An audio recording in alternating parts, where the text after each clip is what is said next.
Assalamualaikum warahmatullahi wabarakatuh. Halo semuanya, teman-teman. Selamat datang di Rendra Story Horror. Di sini, saya akan menceritakan kisah-kisah horor seram Nusantara. Dan jangan lupa like dan subscribe. Baik, langsung saja kita ke ceritanya. Santet, Dayak, Kalimantan. Berawal dari kasus KDRT yang dialami oleh Susan, yang membuat semua keluarga sampai ramai berkumpul untuk bermusyawarah dan memperjelas kronologinya. Berbagai macam pertanyaan ditujukan pada Wahyu, yakni suami dari Susan. Wahyu hanya terdiam ketika beberapa pihak keluarganya mulai menyalahkannya. Namun, ketika saudara ibunya Susan atau paman Susan hendak melayangkan tinjunya pada Wahyu, barulah lelaki itu mulai menceritakan apa yang sebenarnya terjadi. Kalian tahu, saya tidak pernah sekalipun menampar Susan sebelumnya. Tapi, apa yang sudah dia lakukan di belakang saya, itu benar-benar membuat darah saya mendidih, ujar Wahyu lantang. Memangnya, apa yang sudah dia lakukan? Tanya paman Susan. Dia sudah berselingkuh dengan ipar saya, dan asal kalian tahu, kesalahannya itu sudah saya maafkan. Saat dia menangis-nangis memeluk kaki saya untuk meminta maaf, saya maafkan dia karena saya berpikir perbuatannya itu adalah kesalahan saya yang jarang memperhatikan rumah tangga saudara saya. Bahkan sampai bercerai karena hal itu. Saya bahkan dijauhi oleh saudara-saudara saya karena membela dia. Tapi semua itu sepertinya tidak membuatnya benar-benar sadar dan insaf atas kesalahannya, karena ternyata dia kembali mengulang kesalahan yang sama. Dan kali ini, dia sudah berselingkuh, bahkan tidur dengan ayah tiri saya. Dan saya pun sadar, kalau ternyata perbuatannya itu bukan karena saya yang jarang memperhatikannya, tapi memang karena sudah sifatnya seperti anjing. Bayangkan saja, kurang perhatian apalagi saya terhadap semua pekerjaan rumah saya yang kerjakan. Mulai dari memasak, mencuci, dan lain-lain. Saya tidak membiarkan dia kelelahan. Dan setiap hari, dia hanya main HP. Saya bebaskan dia berteman dengan siapapun. Saya berikan dia uang untuk pergi bersama teman-temannya. Bahkan, saya yang menyuapi. Tapi balasannya apa? Dia malah berulang kali berselingkuh di belakang saya. Kira-kira, hati laki-laki mana yang bisa sekuat saya? Keluarga Susan terdiam. Bahkan beberapa pihak yang tadi menyalahkan Wahyu tampak menundukkan kepala. Plak! Bunyi tamparan yang sangat keras terdengar ketika semua orang terdiam. Tangis Susan langsung pecah. Ia ditampar oleh pamannya sendiri. Ibunya tidak tinggal diam. Wanita itu langsung pasang badan di depan Susan. Wajahnya merah padam menatap saudaranya yang berani menampar Susan. Kalau aku jadi kau, akan aku ceraikan perempuan murahan seperti dia. Ini memalukan, ujar pamannya Susan. Perkataan sang paman itu didukung oleh 6 saudaranya yang lain, terkecuali ibunya Susan yang hanya bisa diam, sembari menenangkan Susan yang masih menangis sesenggukan. Semenjak malam itu, Wahyu pulang ke rumah orang tuanya bersama anaknya yang kala itu berusia 6 tahun. Dan imbas dari masalah tersebut, Susan dan ibunya pun kemudian dijauhi oleh pihak keluarga. Susan dan Wahyu tidak pernah bertemu lagi hingga akhirnya Wahyu kembali menemui Susan di rumah orang tuanya untuk sekedar menyampaikan bahwa ia akan menceraikan Susan dalam waktu terdekat. Mendengar niat Wahyu tersebut, Susan histeris dan mengamuk sejadi-jadinya. Beberapa kali ia bersimpuh dan bersujud di kaki Wahyu untuk meminta maaf dan berjanji. Namun pintu hati Wahyu sepertinya sudah tertutup rapat untuk Susan. Ia dengan tegas mengatakan, tetap akan menceraikan Susan apapun yang terjadi. Aku tidak mau bercerai. Aku tidak bisa hidup tanpa Wahyu dan anakku. Susan, kesalahan ini berawal dari dirimu sendiri, San. Dan aku sangat setuju dengan keputusan yang diambil oleh Wahyu itu, ujar Dina yang merupakan tantenya Susan. Semuanya sudah terjadi. Tidak sepatutnya kau menyalahkan anakku begitu, ujar ibunya Susan, jengkel terhadap perkataan adiknya itu. Percekcokan kembali terjadi antara mereka. Akibatnya, kini Tante Dina pun bahkan ikut memusuhi Susan dan juga ibunya. karena rumah yang berdekatan dengan saudara-saudaranya yang lainnya, sehingga membuat mereka mengetahui bahwa Susan bersama ibunya mendukuni Wahyu, hingga akhirnya Wahyu pun berhasil dibuat balik lagi bersama Susan. Tidak lama setelah kembalinya Susan dan Wahyu, Susan dikabarkan hamil.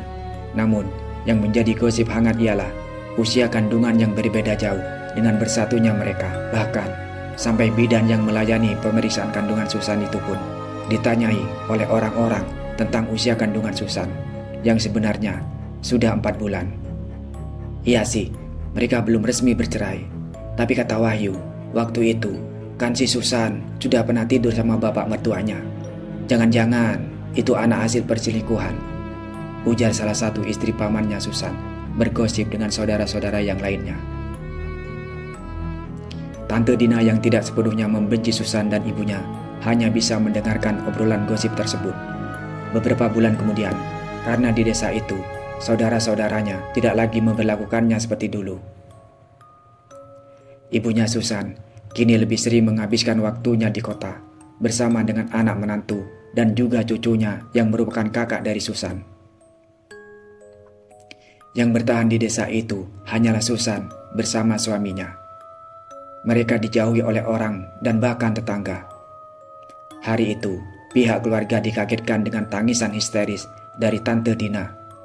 Di rumahnya, bagaimana tidak, sang suami yang pada saat itu hendak berangkat kerja, tiba-tiba saja muntah darah dan tubuhnya langsung lemas. Ketika para saudara yang rumahnya tidak begitu jauh langsung berdatangan untuk menolong. Yang laki-laki lantas menelepon ambulan, sementara yang perempuannya berusaha menenangkan Tante Dinda yang histeris. Ada salah makankah ini? Dia makan makanan yang biasa. Bahkan sebelumnya dia masih sehat-sehat saja, jawab Tante Dina di sela isak tangisnya. Agar lebih mudah, kita beri panggilan nama satu-satunya ya. Dimulai dari Husna yang merupakan saudara tertua, kemudian Ina, saudara kedua, lalu ibunya Susan. Beliau ini anak yang ketiga, namanya Sana. Lanjut Paman Tio. Yang keempat, Paman Dimas. Yang kelima, Tante Risma. Dan yang keenam adalah Tante Dina. Setelah 5 menitan ambulan disediakan untuk desa itu, akhirnya tiba. Mereka langsung membantu memasukkan suaminya Tante Dina ke dalam ambulan. Di sampingnya ada suaminya Tante Risma yang ikut menemani. Sementara Tante Dina diantar menggunakan mobil lain. Di perjalanan Tante Dina terus menangis tanpa henti. Tenang Din, aku yakin suamimu baik-baik saja, ujar Tante Risma. Iya Din, aku yakin suamimu hanya salah makan saja, ujar Tante Ina. Salah makan apa? Yang muntah darah begitu kak? Kami juga tidak memakan makanan yang aneh-aneh. Tante Ina dan Tante Risma pun terdiam. Sesampainya di rumah sakit yang berjarak 50 km dari desa mereka itu, suara Tante Dina langsung ditangani oleh pihak rumah sakit. Namun, berulang-ulang kali dilakukan pengecekan, tetap saja hasilnya normal dan tidak ditemukan penyakit apapun. Tapi kondisinya, suami Tante Dina sangat bertolak belakang dengan hasil pemeriksaan tersebut, sehingga membuat para dokter angkat tangan dan menyarankan agar suami Tante Dina dibawa ke rumah sakit yang lebih besar di kabupaten. Akhirnya pun mau tidak mau, mereka pun menuruti saran itu dan langsung membawa suami Tante Dina menuju ke rumah sakit besar di kabupaten. Sebelum dalam perjalanan tersebut, suami Tante Dina semakin memburuk dan ketika sampai di rumah sakit yang dimaksud, bagian perut dan dadanya sudah mulai membengkak. Dokter yang menangani suami Tante Dina didiagnosa mengidap penyakit kanker hati dan juga liver. Namun, ketika dilakukan pengecekan ulang, setelah melihat perubahan drastis yang terjadi pada suami Tante Dina, dokter di sana pun angkat tangan. Karena menurut mereka, kalau penyebarannya kanker tidak secepat itu, dalam beberapa jam saja sudah semakin parah. Walaupun begitu pihak rumah sakit masih berusaha untuk melakukan yang terbaik bagi pasien mereka. Tapi Tuhan berkehendak lain. Keesokan paginya, suami Tante Dina dinyatakan meninggal oleh dokter di sana. Dan yang lebih mengejutkan adalah ketika dokter menyampaikan hasil pemeriksaan terakhir yang mengatakan bahwa organ bagian dalam tubuh suami Tante Dina seperti hati, jantung, dan lain-lain mengalami kerusakan atau bisa dikatakan membusuk di dalam. Mungkin itulah sebabnya bagian perut hingga ke dada mengalami pembengkakan yang sangat parah. Penyakit yang berujung pada kematian suami Tante Dina itu pun membuat keluarga mulai bersangka-sangka pada santet atau ilmu hitam. Apalagi ditambah setelah 40 hari suami Tante Dina, di atap rumah terdengar seperti ada yang melompat-lompat dan semerbak tercium bunga melati dari segenap penjuru ruangan. Belum lagi di setiap rumah saudara-saudara Tante Dina sering ditemukan serbuk aneh, mirip tembakau dan bunga ditabur di depan setiap pintu rumah. Namun mereka yang masih ragu-ragu dengan santet yang menyerang keluarga mereka itu hanya membuang taburan bunga dan serbuk tembakau yang ditemukan di pintu rumah, tanpa memusnahkan atau mengambil foto dari benda-benda tersebut yang kemungkinan di suatu hari akan berguna. Dan 2 hari kemudian, Tante Husna jatuh sakit. Tante Husna yang sudah berusia 50 tahun itu ditemukan pingsan oleh menantunya di dalam kamar mandi. Saat hendak mengambil wudhu, Tante Husna yang dianggap hanya jatuh biasa itu tidak segera dibawa berobat dan menantunya cuma memanggil mantri yang bertugas di desa tersebut untuk memeriksa keadaan Tante Husna. Akan tetapi setelah dibiarkan keadaan Tante Husna tidak kunjung sembuh, dan pada malam harinya menantu Tante Husna yang dikenal memang sebagai orang yang alim dan merupakan cucu dari kiai itu menyarankan untuk membawa Tante Husna berobat kampung, yakni pada orang yang pandai dalam hal-hal berbau mistis. Karena menurutnya sakit ibu mertuanya itu tampak aneh, apalagi di kamar mandi mereka bukanlah keramik dan di sana sekali tidak ada dinding-dinding atau bak mandi yang bisa membuat kepala Tante Husna terbentur dan lain-lain. Karena kamar mandi tersebut hanya berdinding triplek dan bak mandinya pun juga dari ember. Menurut mantri pun, Tante Husna tidak kenapa-napa, hanya pingsan biasa. Bahkan Tante Husna juga tidak memiliki riwayat darah tinggi dan lain-lain. Oleh karena itu, anaknya Tante Husna pun menyetujui apa yang suaminya katakan, dan malam itu juga menantu Tante Husna menjemput seseorang yang dikenal pintar mengobati orang yang mengalami sakit non-medis. Beliau adalah Ibu Jumatul, orang dari desa sebelah yang berjarak sekitar 20 km dari desa mereka tersebut. Beliau manggut-manggut setelah melihat keadaan Tante Husna. Memang kena kiriman orang ibumu ini, tapi masih bisa diobati. Untung masih baru, jadi belum bisa terlambat kalau diobati. Malam itu juga pun Bu Jumatul melakukan pengobatan pada Tante Husna, dan setelah proses terakhir, beliau meminumkan air yang sudah didoakan pada Tante Husna. Tidak berapa lama, Tante Husna siuman. Beliau mengeluh panas dan sesak di bagian dada yang langsung ditenangkan oleh Bu Jumatul. Memang seperti itu, Dek. Ini ilmu orang Dayak. Ilmu itu menyerang bagian organ dalam tubuh kita kalau terlambat dan dibiarkan, hati dan jantungmu bisa rusak. Tapi kira-kira siapa yang mengirimkan santet-santet seperti itu pada ibu saya, Bu? Padahal ibu saya tidak pernah bermasalah dengan orang lain, apalagi dengan orang Dayak. Aku rasa ini kiriman berantai. Siapa yang lemah bulu atau berdarah manis, dialah yang kena. Dan aku rasa ini sudah yang kedua kalinya. Hanya saja yang pertama itu salah tujuan, dan kemungkinan setelah ini akan ada lagi orang yang meninggal di dalam putaran keluarga. Jadi berhati-hatilah. Mendengar perkataan Bu Jumatul itu, mereka semua mulai ketakutan. Apalagi Bu Jumatul tidak mengatakan pasti korban selanjutnya siapa dan yang mana.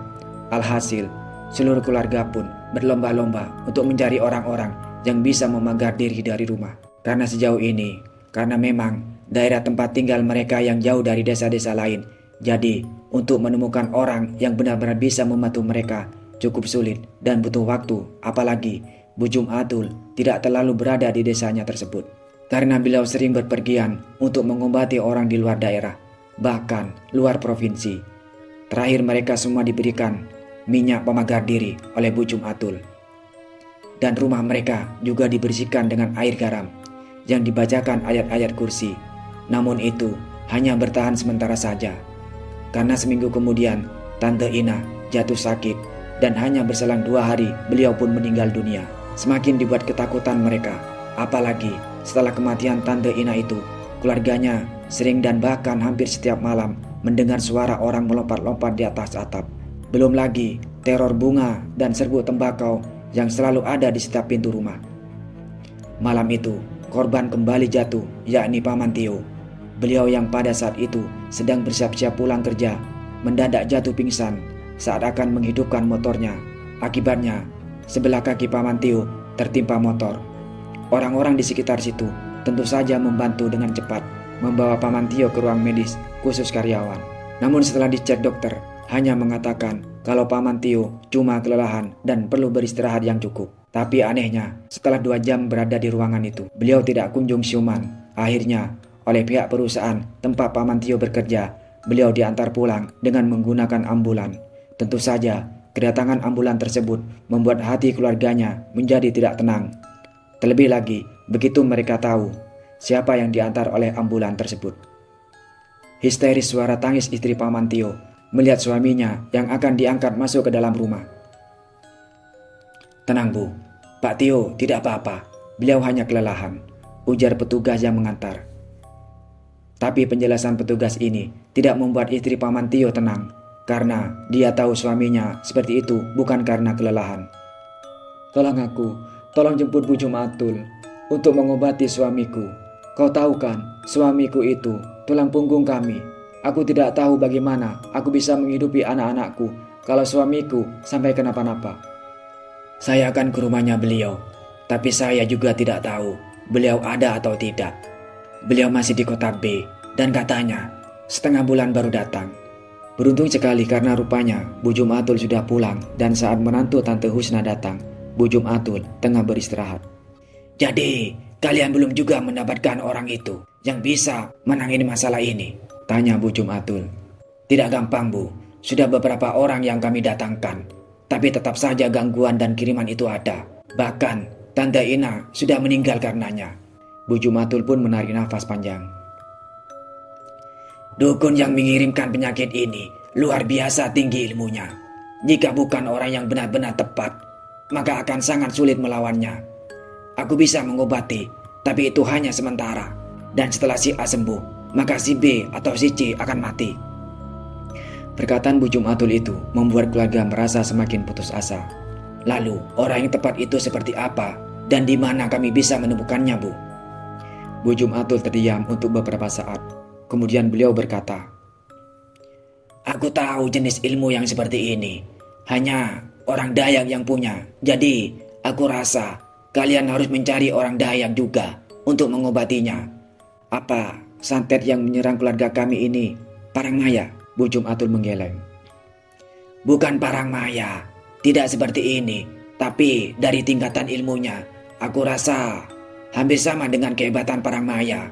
Dan Parangmaya itu sendiri, korbannya langsung mati dalam beberapa jam saja. Tidak seperti ini, yang korbannya dibuat sangat tersiksa di ujung kematiannya. Kemana kami mencari dukun orang Dayak, Bu? Sementara kami saja bukan asli orang Kalimantan. Ini bagaimana mungkin kami tahu di daerah mana ada dukun Dayak itu berada?" "Aku punya kenalan orang Kalimantan Tengah, tepatnya di Puruk Cahu.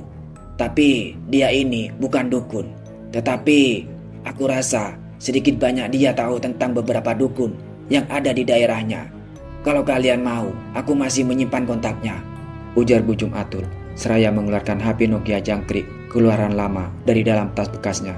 "Nah, kau cari saja namanya si Anu." Namun sayang sekali, nomor orang yang dimaksud oleh Bu Jumatul itu sedang tidak aktif. "Di sana memang kadang-kadang tidak ada sinyal. Coba besok kalian telepon lagi. Aku hanya bisa membantu sedikit, karena sejujurnya untuk melawan si pengirim itu, aku tidak sanggup." Dan malam itu juga pun, Paman Tio akhirnya siuman setelah diobati oleh Bu Jumatul. "Sebaiknya kalian cepat-cepat cari orang lain. Sebaiknya kalian cepat-cepat cari orang lain yang bisa mengakhiri santet berantai itu. Karena setelah ini akan ada orang yang meninggal lagi di antara kalian." "Siapa kira-kira orang yang tega pada keluarga kita?" tanya Tante Dina. Semuanya terdiam. Mereka tidak ada yang tahu. "Apa mungkin kalau si Sana?" tanya istri Paman Dimas. Mendengar nama itu, mereka seketika saling berpandangan. "Tapi aku rasa itu tidak mungkin. Sana tidak akan setega itu pada kita yang masih saudara-saudaranya," ujar Tante Dinda membela Sana. Bisa saja, karena pada waktu itu si Tio menampar Susan dan kalian sendiri melihat bagaimana raut wajah Sana menatap dia waktu itu, dan setelah kejadian tersebut kita semuanya memusuhinya, ujar istri Tante Dimas. Tidak mungkin. Saudara mana di dunia ini yang tega terhadap saudaranya sendiri? Bahkan binatang pun tidak seperti itu, ujar Tante Dina tetap bersikukuh membela Sana. Dan satu yang kau lupa tentang sifat manusia yang bisa lebih buruk daripada binatang, apalagi bila itu menyangkut harga diri anaknya, kecam istri Paman Dimas. Perdebatan mereka malam itu memanas. Kau rasa begitu karena mungkin sifatmu yang seperti itu, tuding Tante Dinda marah. Sudah, kali ini kenapa sih bukannya sama-sama mencari jalan keluar, malah berdebat tidak karuan, bentak Paman Dimas. Malam yang semakin larut, sebagian dari mereka sudah pada pulang ke rumah masing-masing. Tinggallah Tante Dina yang menemani istri Paman Tio. Pada saat itu, hampir semalam ia memikirkan perkataan dari istri Dimas. Keesokan harinya, Paman Dimas kembali ke rumah Paman Tio dan mengatakan kalau orang yang dimaksud oleh Bujum Atul sudah berbicara dengannya pagi tadi di telepon. Orang itu setuju membantu menunjukkan kepada mereka dukun yang terkenal hebat di daerahnya sana. Dan rencananya, Paman Dimas akan segera berangkat ke Kalimantan Tengah menemui orang itu secepatnya. Tapi yang jadi kendala, sekarang uangku tidak cukup, ujar Paman Dimas. Kalau untuk uang, aku masih ada simpanan, ujar Tante Dina. Ya, kami pun sama, kata istri Pak Mantio menimpali. Tapi kau kan, jangan berpikiran masalah ekonomiku. Nyawa kita semua jauh lebih penting dibandingkan uang, ucap Tante Dinda. Dan di hari itu juga Tante Dinda memberikan uang tabungannya untuk Paman Dimas. Sore harinya, Paman Dimas berangkat ditemani Tante Risma. Perjalanan 3 hari 3 malam itu mereka lewati dengan hati yang was-was. Apalagi di sepanjang perjalanan sinyal tidak terlalu bagus untuk sekedar menghubungi keluarga di desa. Dan singkatnya, malam itu mereka pun sampai di rumah orang yang akan mengantar mereka berobat di sana. Mereka disambut dengan baik oleh orang itu dan keluarganya. Kita sebut saja nama orang itu Mardi. Setelah makan, kalian langsung beristirahat saja, karena besok pagi aku akan mengantar kalian ke rumah dukun itu, ujar Mardi pada Paman Dimas dan Tante Risma. Meski berbaring hanya beralaskan lampit, namun begitu kepala mereka menyentuh bantal, mereka pun berdua langsung tertidur dengan pulasnya. Sampai-sampai mereka tidak sadar jika pagi telah menjelang. Paman Dimas dan Tante Risma dibangunkan oleh istrinya Mardi. Rupanya mereka berdua sudah ditunggu oleh Mardi di ruang dapur untuk sarapan bersama. Sarapan pagi itu mereka diberikan sepiring nasi panas, ikan asin, dan sambal bawang. Paduan yang sangat cocok untuk dinikmati pagi hari itu.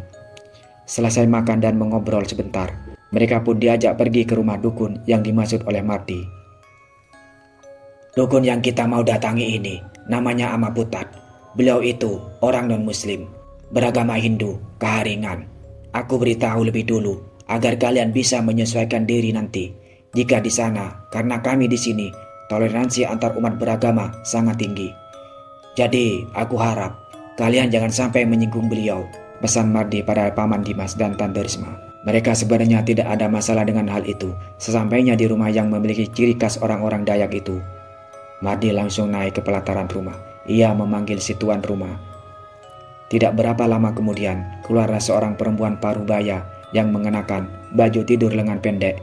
Di seberang sana ada istri Ama Putat. Giginya tampak menghitam karena keseringan menyirih. Tunggu saja di dalam rumah, sebentar lagi juga dia pulang. Mardi memperkenalkan Paman Dimas dan Tante Risma pada istri Ama Putat. Raut wajah istri Ama Putat sangat cuek, bahkan terkesan seperti ketidaksukaannya pada tamu-tamunya. Padahal nyatanya tidak seperti itu. Beliau cukup ramah, hanya saja beliau tidak terlalu pandai berbahasa Indonesia dan hanya paham 2 bahasa, yakni bahasa Siang Murung dan Bakumpai. Sehingga membuat Paman Dimas dan Tante Risma hanya bisa terdiam ketika mendengar percakapan antara Mardi dan istri Ama Putat. Sekitar setengah jam kemudian, seorang laki-laki dengan pakaian dipenuhi bekas-bekas getah yang sudah menempel permanen datang ditemani 3 ekor anjing yang tampak beringas. Lelaki itu melepaskan topi atau pakaian yang selalu digunakan untuk menurik yang ia kenakan hingga menyisakan celana pendek sebatas lutut. Terlihat beberapa kekarnya tubuh lelaki itu, walau usianya sudah tua, rambutnya pun sudah botak. Warna rambut dan jenggotnya saja yang sudah memutih semua. Tidak berapa lama, beliau masuk ke dalam rumah dengan sudah mengenakan pakaian beliau. Menyapa ramah pada tamu-tamunya, dan saat menatap Tante Risma, alis Amaputat menggerut seperti sedang melihat sesuatu yang aneh pada diri Tante Risma. "Kenapa, Paman?" tanya Mardi pada Amaputat. "Aku pernah melihat dia. Ini di dalam mimpiku," jawab Amaputat dalam bahasa Dayak Bakumpai yang merupakan bahasa asli. Mardi tambah kaget, lalu ikutan menatap wajah Tante Risma yang langsung ketakutan karena ia sama sekali tidak paham dengan bahasa tersebut. "Kenapa?" tanya Tante Risma.